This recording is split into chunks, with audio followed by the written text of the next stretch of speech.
It is a most regrettable narrative. We do not think that it is fair to President Mahama, it is fair to government, it is even fair to the Ghana Journalists Association, or even to the journalists who are reported to have been attacked. Subsequent to the press conference, I have engaged the president of the Ghana Journalists Association in my capacity as the minister responsible for government communications, which then means that journalists, as you are, who we work with, are part of the stakeholders that we need to engage regularly.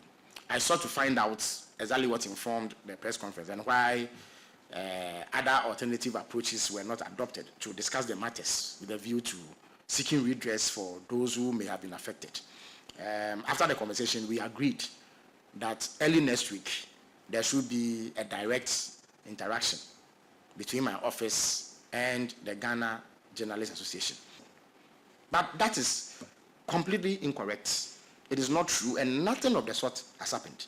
When I inquired from the Ghana Journalists Association president, he mentioned instances where at a recent Council of State elections, there was some scuffle and some journalists were roughed up. He also spoke about Erastus Asaidonko, who is reported to have been set upon by some illegal miners when he went there to cover their activities. But these are incidents involving persons who are acting unlawfully. For instance, illegal miners in the first place are breaking the law.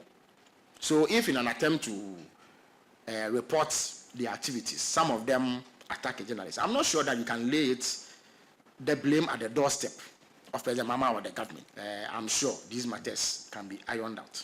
But if you are a journalist in Ghana, you have President Mahama's fullest assurance that merely because you report on his government, even in adverse ways, you are not going to face any reprisal.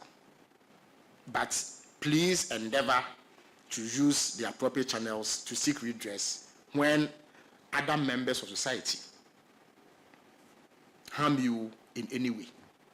To every extent possible, the government will lend its weight to efforts to seek redress in these matters. But we must distinguish between the actions of overzealous or errant security officials and other members of society and orchestrated attacks by government to punish, as it were, journalists for exposing wrongdoing.